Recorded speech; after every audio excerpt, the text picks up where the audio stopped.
En sortie, qu'est-ce que je vais avoir? Je vais pouvoir faire pas juste dire tu accèdes ou tu n'accèdes pas, ça c'est le premier cas qui est assez classique. Je vais pouvoir avoir un accès limité, donc un réseau de quarantaine, et dire tu vas que sur un ensemble de services. Parce que tu te connectes d'un endroit qui est pas sécurisé, parce que tu es par exemple un utilisateur, tu as une identité, donc c'était le premier carré en haut à gauche, hein, tu as une identité qui fait que tu es un invité, donc tu accèdes à un certain nombre de services qui sont accessibles aux invités. Le troisième cas, c'est j'exige le MFA, ça c'est le grand classique, souvent les gens associent MFA et accès conditionnel, mais je le répète, l'accès conditionnel est beaucoup plus fin. Et puis après, j'ai des choses qui permettent de dire, dans le cas dont je parlais, potentiellement l'identité est compromise dans le pays que j'ai pas cité, première chose, j'exige le MFA parce qu'il faut être sûr que c'est le bon utilisateur. Et deuxièmement, on réinitialise le mot de passe, etc. Voilà. Et puis surtout, on peut bloquer carrément l'utilisateur si toutes les conditions ne sont pas réunies. Ça, ouais, c'était le premier cas. Donc, dans les autres éléments de confiance que je vais trouver, la traçabilité, la résistance aux menaces, le threat management, comme on appelle ça. Et donc, vous avez tout un ensemble de logs, donc qui sont pas illustrés. Les logs, on s'en fiche un petit peu, hein, en tant que c'est surtout l'exploitation des logs, comment est tout l'intérêt de l'intelligence artificielle, du machine learning. Donc, la mise en valeur des informations derrière cette nuée de données qui vont nous permettre d'avoir un certain nombre de choses. Donc, vous avez des reports sur la sécurité pour savoir qui s'est connecté, pardon, si ça a été un succès, un échec, à partir de quel portail. Donc, ça, c'est la capture d'écran que vous avez. Je ne sais pas si, partager le clic de souris, non, je ne vais pas le montrer, mais c'est la capture d'écran que vous avez un petit peu en bas à gauche, là. Et vous avez quelque chose qui met pas mal en avant, effectivement, les points d'amélioration, donc l'Identity Secure Score, donc qui va vous aider. Donc ça, j'ai eu l'occasion d'en parler un peu plus longuement ce matin, c'est pas le but de cet après-midi, mais de dire effectivement les solutions elles sont en évolution continue. Windows 10 met Azure AD et donc Windows 10, je pense, j'en en reparlera, c'est 2 fois par an. Azure AD c'est beaucoup plus souvent, et Intune c'est pareil. Donc pour s'y retrouver là-dedans, c'est que vous allez avoir ce portail, ce tableau de bord, Identity Score, qui va vous dire effectivement qu'est-ce que vous pourriez faire pour améliorer la situation.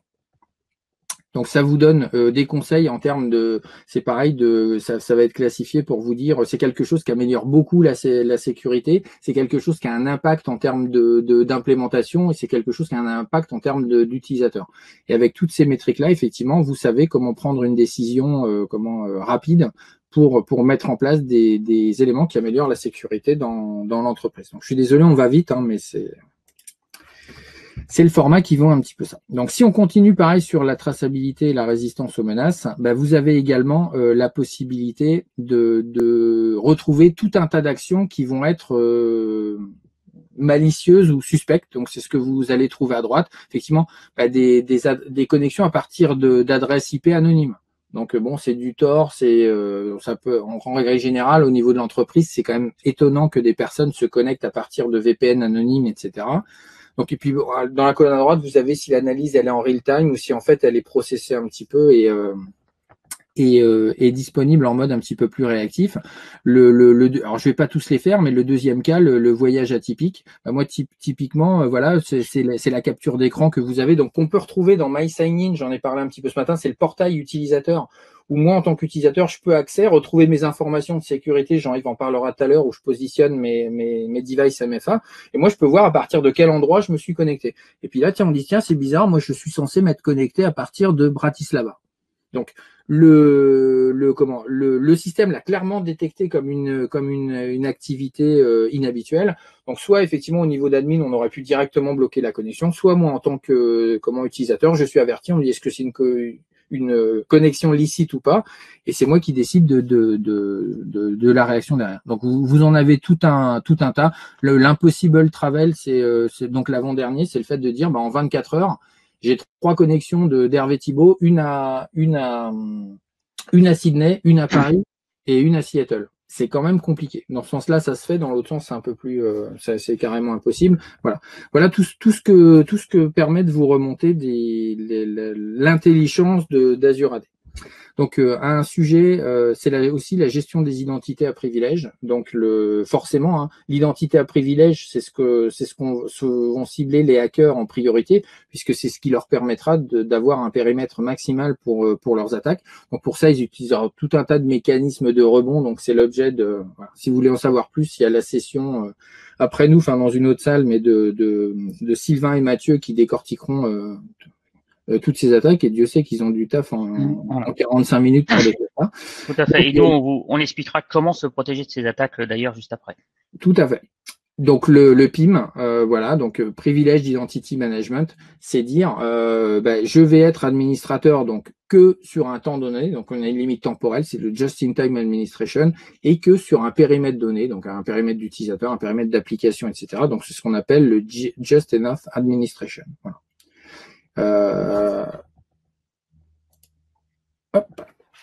Dernier sujet, la gouvernance des identités, qui est extrêmement importante et qui est pris en compte directement dans l'outil, c'est s'assurer qu'effectivement, à l'instant T, la bonne personne a le bon accès. Alors, ça recouvre un petit peu dans tous les différents sujets dont on a parlé, forcément le PIM. L'access review, donc, qui est de dire effectivement moi, je vais revoir régulièrement. C'est pas tout de donc ça j'en parlais un peu plus en détail dans la présentation d'avant, mais c'était dire comment il va falloir que régulièrement je vérifie que ce sont les bonnes personnes qui ont accès aux bonnes ressources. Pourquoi? Parce qu'il y a peut-être des personnes qui sont parties, parce que le périmètre technique a aussi évolué, hein, les outils évoluent, et donc il est important de voir, j'ai de nouveaux rôles au sens Active Directory. Il y a beaucoup de choses qui existent, et les rôles, donc la sécurité devient de plus en plus granulaire qu'on est capable de mettre en place dans Active Directory. Donc il est important que je fasse ça régulièrement, un minima 2 fois par an, pour m'assurer que les personnes qui ont accès aux opérations d'administration sont bien les bonnes personnes. Voilà. Et maintenant, je passe la main à Jean-Yves. Ah oui, alors là, on avait toute l'identité, toute la gestion des identités à partir d'Outloud, etc. Mais en fait, Microsoft, avec Windows 10, nous apporte plein de solutions pour sécuriser un peu plus localement, on va dire, depuis le poste de travail. Et puis, bien, forcément, interdire certaines attaques et autres. Hein. Donc, on va les voir les unes derrière les autres sur la gestion des identités. Alors, la première chose qui est super importante, c'est protéger ses secrets. Alors, vous avez tous entendu parler d'attaques, d'entreprises qui ont eu des gros soucis, et souvent, on va vous parler de choses comme le déplacement latéral. On va vous parler de golden ticket. On va vous parler de passe de hash, etc., etc. En fait, tout simplement, le pirate informatique, il va tenter de récupérer le hash de votre compte, hein, de votre mot de passe sur la machine, et il va s'en servir pour se déplacer de machine en machine jusqu'à ce qu'il trouve le hash d'un administrateur. Et là, d'un seul coup, votre Active Directory, il n'existe plus, hein, il en a pris la main, et c'est comme ça qu'on va trouver les grandes attaques. Et d'ailleurs, comme tu disais tout à l'heure, Hervé, nos collègues tout à l'heure, Sylvain et ça y est, j'ai oublié son prénom, vont vous présenter plein d'attaques qui peuvent, pour la plupart, être bloquées juste avec ça. Credential Guard. Guillaume, merci.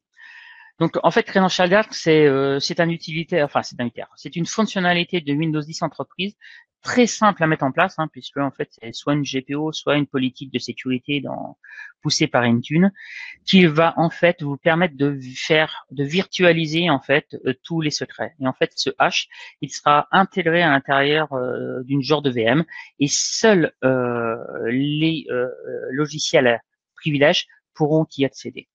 Et dès que la session est fermée, cette VM, elle est cassée, elle n'existe plus, et donc rien ne traîne sur le poste de travail. Donc c'est vraiment la première chose à mettre en place pour sécuriser vos identités avec Windows 10. Rapidement, tu peux nous rappeler quand même les petits prérequis matériels qu'on a derrière ça? Alors, prérequis, alors déjà, on a dit logiciel Windows 10 Entreprise. Et prérequis matériel, forcément, il va falloir activer les instructions de virtualisation sur les postes, c'est obligatoire. Il va vous falloir une TPM 2.0, bien entendu, et UEFI Secure Boot. Donc en fait, il faut que la chaîne de sécurité soit en place pour pouvoir activer Credential Guard. Donc ça, on peut dire que c'est les bases de la sécurité Windows 10, voilà, le TPM2, l'UEFI, le Secure Boot, c'est indispensable. Voilà, tout à fait. Alors Credential Guard, en plus, s'intègre dans l'UEFI. ce qui va permettre en fait d'éviter une désactivation même si l'utilisateur est administrateur de son poste. Par contre, ça apparaît dans les stratégies dans la capture d'écran, effectivement, qui vous est présentée. Ouais. Voilà, tout à fait. Par contre, faites attention, à partir du moment où vous n'avez plus de hash et que tout est à l'intérieur de ce système, vous pouvez avoir quelques effets de bord avec de vieux systèmes ou avec des radius, par exemple, qui peuvent vous poser des problèmes. Donc voilà, il faut le savoir. Et lorsque vous le testez, ça peut être ça qui vous empêche d'accéder à un radius sur un réseau Wi-Fi ou autre.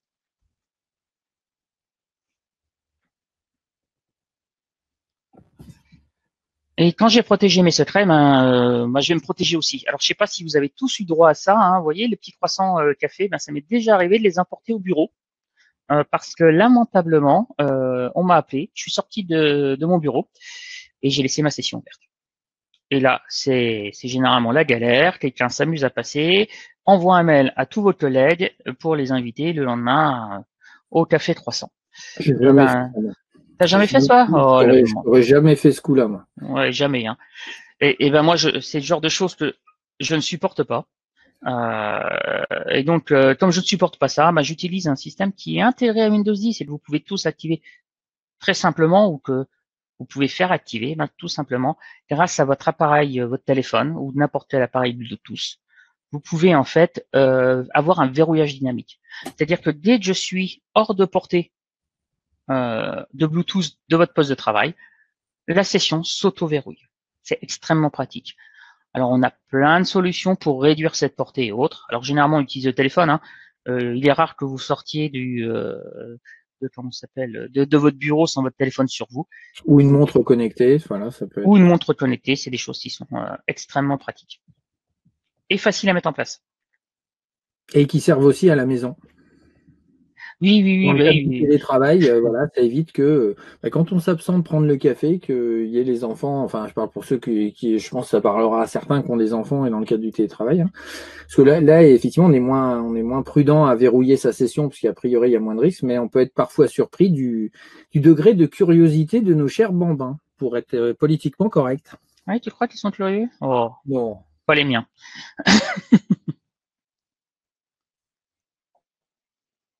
On va commencer à parler passwordless. Alors, je sais pas toi, Hervé, mais typiquement, moi, je déteste les mots de passe.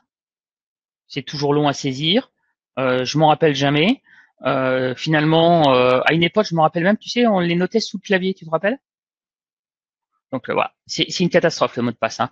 C'est quelque chose que détestent les utilisateurs, les admins encore plus parce qu'on les oblige à avoir des mots de passe à rallonge. Mais par contre, ça plaît énormément aux hackers. Alors pourquoi ça plaît aux hackers? Tout simplement parce que le couple utilisateur-mot de passe, il est valable sur la totalité de votre SI. Et donc, un hacker qui réussit à récupérer votre mot de passe, il va pouvoir se promener n'importe où. C'est pour ça que l'on va essayer d'éviter d'utiliser des mots de passe le plus possible. Et on va se servir de plein de possibilités que vous allez retrouver sur vos postes de travail Windows 10. Alors des choses toutes simples, Windows Hello avec par exemple Windows Hello for Business dont on vous parlera juste après, l'utilisation de clés physiques comme des clés de sécurité FIDO2, l'utilisation de Microsoft Authenticator et bien d'autres. Tout ça dans un seul but, limiter les choses à votre poste de travail, que rien ne sorte. Toutes ces technos sont limitées à un poste de travail. Elles ne peuvent pas servir sur un autre poste de votre SI. Et donc, en fait, encore une fois, vous réduisez la surface d'attaque.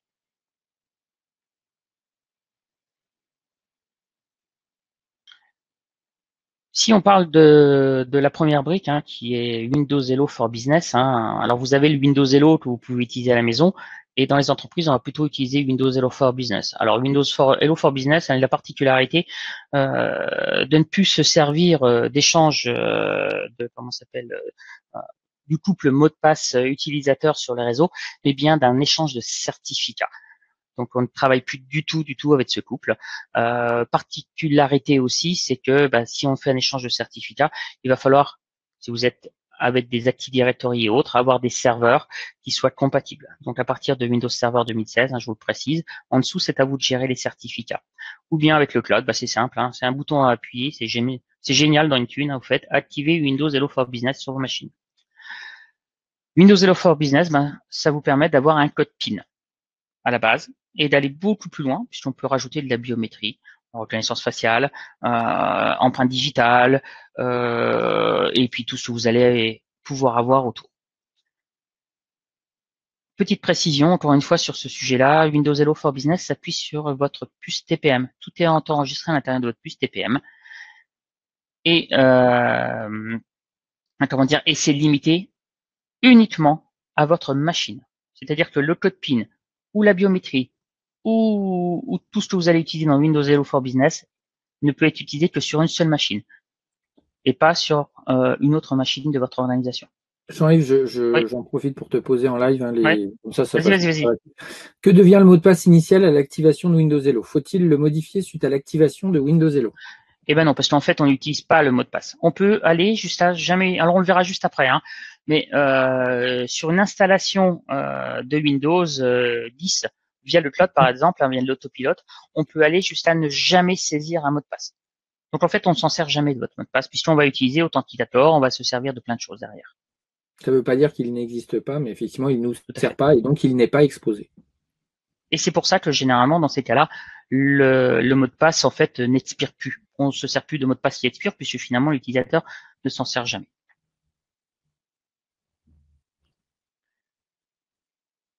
Alors, quand on parle en fait de code PIN, hein, je voulais quand même préciser parce que vous le voyez sur la copie d'écran qui est en bas à droite. Hein, le code PIN, c'est pas forcément que des chiffres, d'accord. Le code PIN, peut être des chiffres, des lettres, etc. Et puis ça peut ressembler à un mot de passe finalement si on le veut. Hein. Donc on a la possibilité de forcer même nos utilisateurs à aller beaucoup plus loin. Donc par exemple de 6 caractères à 128 caractères, utilisation obligatoire des majuscules. Utilisation obligatoire des minuscules, etc., etc. On peut en faire un autre mot de passe si on le désire, si on veut pousser très loin le système. Mais c'est un mot de passe, encore une fois, qui est local à la machine et qui n'est pas valable sur une autre machine de votre entreprise.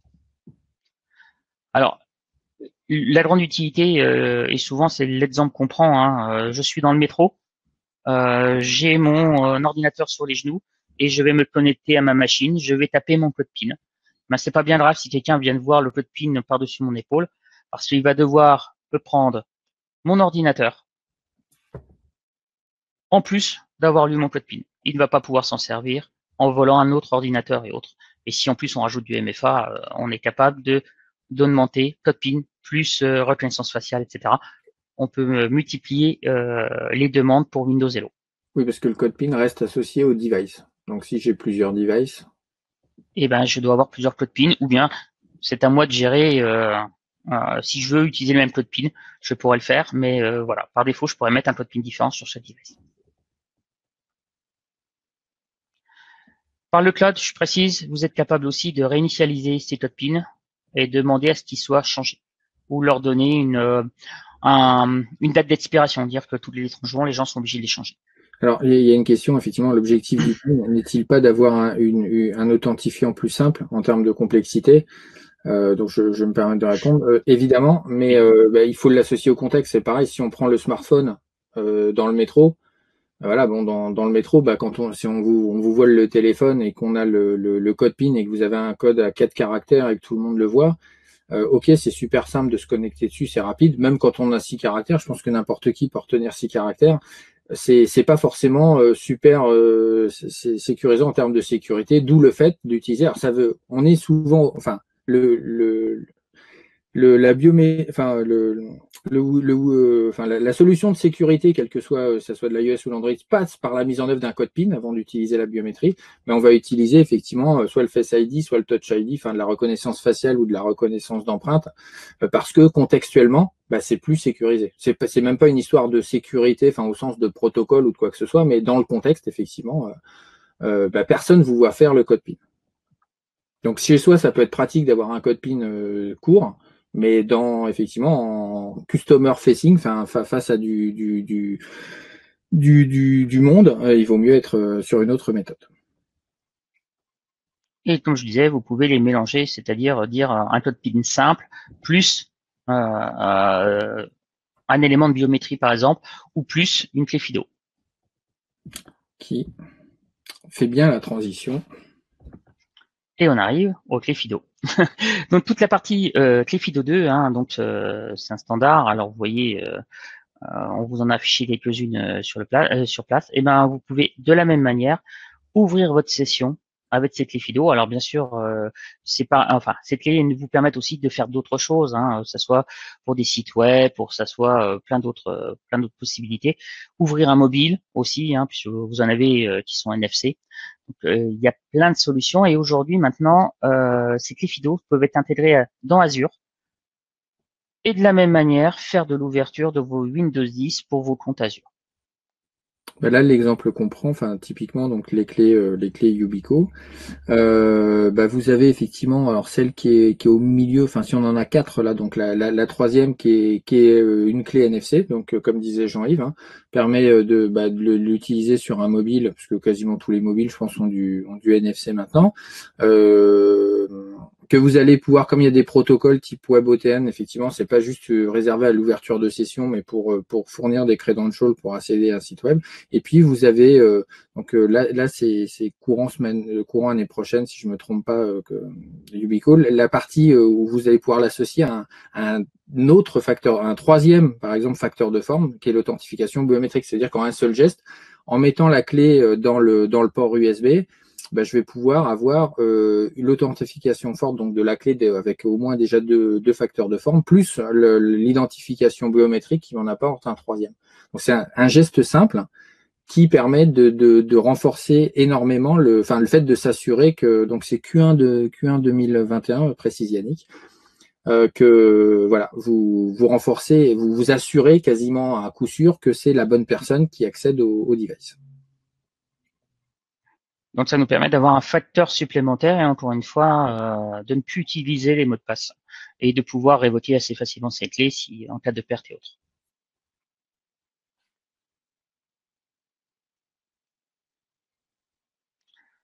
Alors bien sûr, on vous a parlé de Windows Hello for Business, de Yubico, mais il faut pas l'oublier, hein, vous avez Microsoft Authenticator.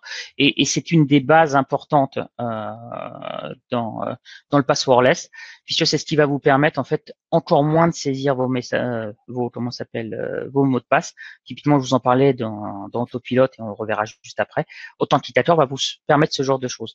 Vous rentrez votre adresse email et vous êtes automatiquement pingé sur votre Microsoft Authenticator. Il vous reste juste à valider ou pas l'accès à vos ressources.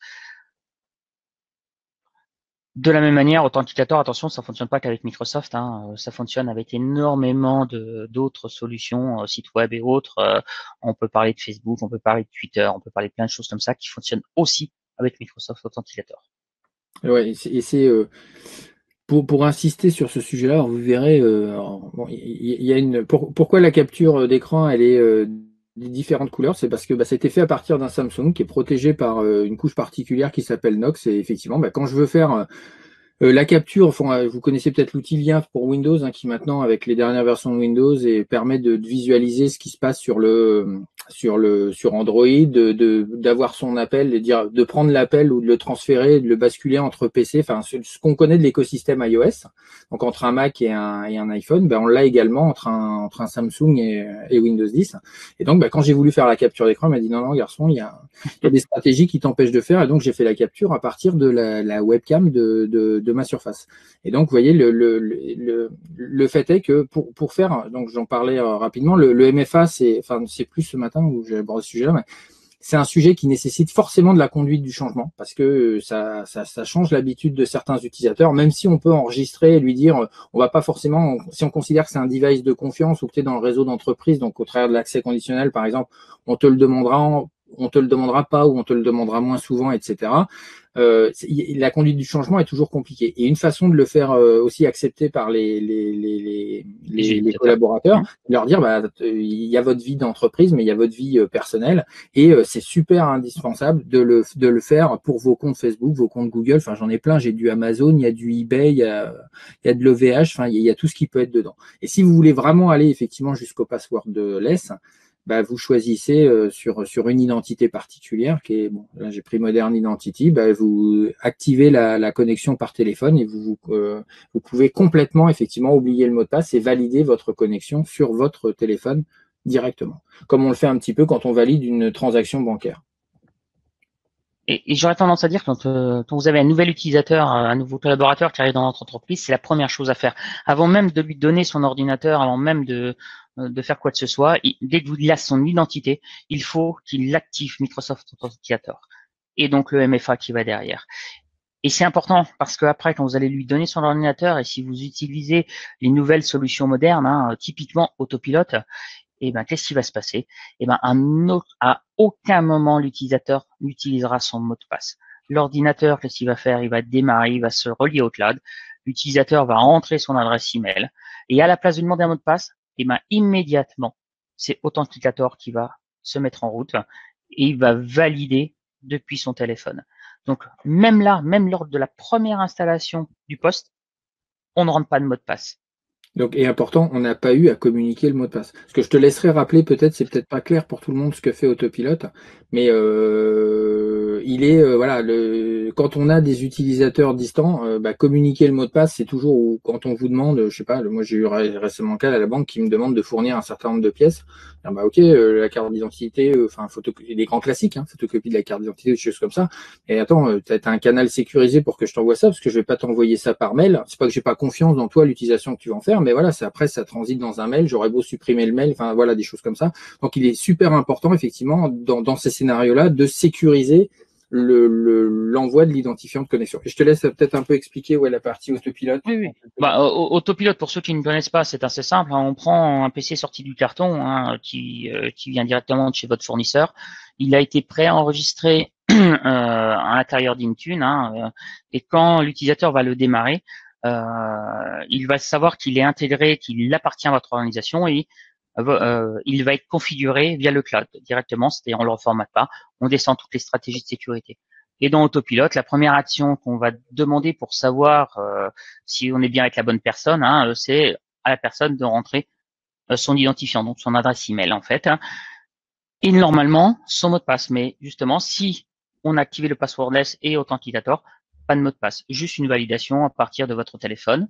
Ensuite, le poste finit de se configurer et la première chose qu'il fait à l'ouverture de session, c'est quoi? Eh ben, c'est tout simplement de vous demander de configurer Windows Hello for Business. Et encore une fois, il va demander le code PIN à l'utilisateur, enregistrer sa biométrie.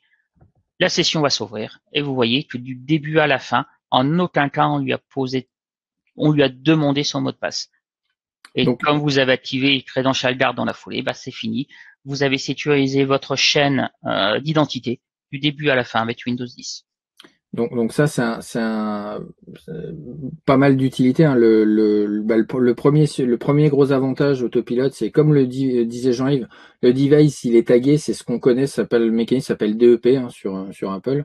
Donc hop, de toute façon, il attend un identifiant de la société. Donc si jamais il est volé et que on peut pas le remasteriser aussi simplement que ça, parce qu'effectivement, il est protégé au niveau, comme le disait Jean-Yves, au niveau UEFI, enfin, en ayant sécurisé la chaîne de bout en bout, effectivement, on s'est assuré que le device était quand même bien protégé, notamment contre le vol. Et le deuxième sujet, c'est que le autopilote, donc qui est une solution de déploiement assez mature, hein, que nous on met de plus en plus en place dans le cadre soit d'environnement full cloud ou d'environnement hybride où il y a aussi une patte dans Active, enfin une patte, je passerai l'expression, une patte dans Active Directory, une patte dans Azure AD. Ça marche très bien. Et durant la crise sanitaire, effectivement, le confinement, ça a été un des gros sujets. Enfin, je pense que vous en avez entendu parler partout, vous l'avez connu, hein, c'est dire comment j'équipe mes collaborateurs de matériel informatique. Soit je leur demande de revenir à la société, de prendre le matériel qui était à eux, soit je leur fournis du nouveau matériel, donc que moi j'ai dû masteriser, etc. en centrale et que je leur ai fait parvenir, soit, le cas le plus simple, je leur envoie des matériels encore sous carton, ou ça peut aller jusqu'à passer à la Fnac, chez Darty, chez je ne sais qui, effectivement, commander chez Amazon un PC, et puis comment il s'auto-configure, effectivement, qu'il soit provisionné pour moi et qu'il s'auto-configure en fonction de ce qu'on s'est dit. Oui, avec quelques quand même restrictions sur les achats, on est bien d'accord, on repart toujours la même chose, un TPM 2.0, etc., etc. C'est clair.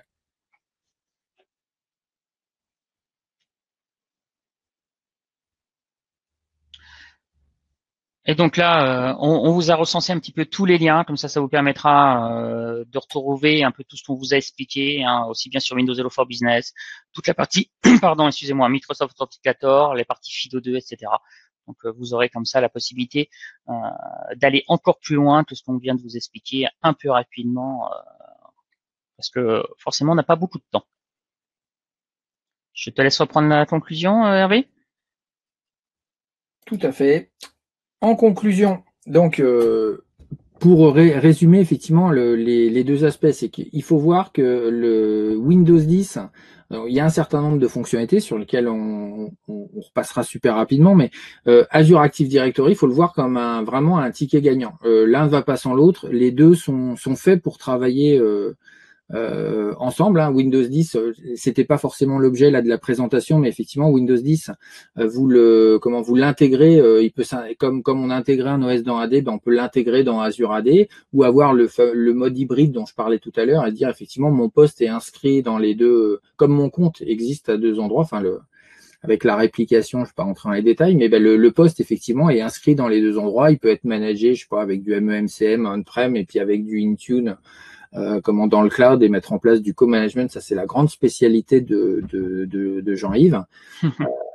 Et j'insiste sur le fait qu'effectivement, Windows 10, les fonctionnalités dont on parle là, il y en a certaines. Le verrouillage dynamique, il est apparu, c'est la 20.04, non? C'était déjà dans la 19.09? Je sais plus, je me rappelle plus. Le verrouillage Ouais, dynamique par les téléphones? Oh, c'est plus vieux que ça. c'est plus vieux que ça? Oh D'accord. là là, moi je l'utilise depuis au moins 2 ans. Ah oui, bah, je me rappelle plus. Mais non, c'est par contre la partie la partie hybride sans VPN est plus récente. Donc en fait, ce qu'il faut garder à l'esprit, c'est que comme ce que je disais ce matin sur la partie Azure AD, voilà, il y a des nouvelles fonctionnalités très régulières, donc enfin 2 fois par an sur Windows 10. Il y a certaines fonctionnalités, attention, qui sont réservées, notamment de sécurité, hein, qui sont réservées à la version entreprise. Donc il faut s'assurer d'avoir une version entreprise ou être couvert par une licence M365, donc Microsoft 365, hein, Oui, à partir de la ou 3, 3 le ou 3. E5, voilà, pour bénéficier typiquement Credential Guard. Puis après les autres Application Guard, on n'en a pas parlé puisque c'est pas le ou voilà, c'est pas le sujet, enfin c'est pas focusé On n'est pas sur identité. l'identité. Donc c'est important de suivre tout ça pour qu'effectivement, quand vous fassiez la revue de, comme on disait, il y a l'Access Revue au niveau des identités, vous allez avoir la revue fonctionnelle et la revue de hardening, voilà, c'est le terme qu'on utilise nous quand on fait les prestations, la revue de hardening de Windows 10 sur les aspects identité notamment pour verrouiller ces aspects-là. Surtout, pareil, le passwordless, c'est quelque chose d'extrêmement important dans la sécurisation de la chaîne d'identité parce que comme Credential Guard, hein, mais parce que en évitant le recours au mot de passe, vous évitez d'exposer, effectivement, vous réduisez grandement la surface d'attaque de ce côté-là. Et puis sur la partie Azure AD, bon, ça j'en ai déjà, voilà, c'est les sujets que j'ai déjà évoqués. L'accès conditionnel. Alors le MFA existe pour toutes les versions, c'était pas le cas, mais depuis un an, je crois que c'était l'Ignite 2019, pardon, où il avait été annoncé que le MFA était disponible avec toutes les versions d'Azure, donc d'Azure AD. Le MFA, lui, c'est pareil, nécessite par exemple du M365.3 pour être mis en place, l'accès conditionnel, pardon, et il vous permet d'aller beaucoup plus loin dans la finesse dans le contrôle des conditions de MFA pour empêcher des connexions, pour déclencher un certain nombre d'actions derrière. Donc surtout, effectivement, si vous avez des licences au Microsoft 365 E3 où il y a tout un ensemble de fonctionnalités dont on a parlé aujourd'hui, dont vous disposez, donc surtout mettez-les rapidement en œuvre pour sécuriser la chaîne des identités de bout en bout. Voilà, je te laisse rajouter un petit Ouais, épisode. comme disait Hervé, mettez vite en œuvre toute cette chaîne parce que aujourd'hui, l'actualité, hélas, montre que de plus en plus d'entreprises sont attaquées et de manière assez rapide euh, sur ça, en fait, sur toutes ces chaînes de gestion de l'identité, sur ce qu'on disait tout à l'heure, hein, déplacement latéral, etc., etc. On le voit pratiquement tous les jours en ce moment. Ok, écoutez, merci à vous d'avoir suivi la session. Donc on a 3 minutes pour des questions. Donc si vous souhaitez les poser dans le chat. Et sinon, merci d'avoir assisté à la session. Attends, non, je te rends pas la main, Émilie, niveau micro. A-t-on moyen de conditionner l'installation de MS Authenticator par une sécurité accrue de l'authentification sur son mobile? Autrement dit, ouais, a-t-on moyen d'interdire l'installation de l'appli si le PIN du mobile est très simple? Alors, on ne peut pas interdire l'installation de l'appli. Par contre, on peut faire de la compliance sur les mobiles et donc exiger sur les mobiles un code PIN complexe. Voilà, autrement dit, pour reprendre, si la personne, effectivement, en général, voilà, alors après, il y a les différents modes de management qu'on peut avoir, si c'est du fully managed, enfin, voilà, je vais pas rentrer en détail, mais il y a tout un tas de façons de gérer différemment le Android et iOS, enfin, d'aller en profondeur dans le management du device. Mais souvent, l'utilisateur, il reste libre d'installer des applications, surtout, oui, dans le cas que vous disiez, c'est le device personnel. Donc, c'est plutôt dire, il peut installer Authenticator. Par contre, nous, on va mettre effectivement une stratégie de compliance et dire, à partir du moment où il veut accéder à quelques services, que ce soit de l'exchange online ou d'autres services, etc., il devra, il ne rentrera pas, le device ne sera pas jugé compliant si le code PIN il est trop simple, si la version d'Android ou d'iOS est trop ancienne, et a fortiori si le device est jailbreaké ou routé. Enfin, j'espère que ça répond à votre question.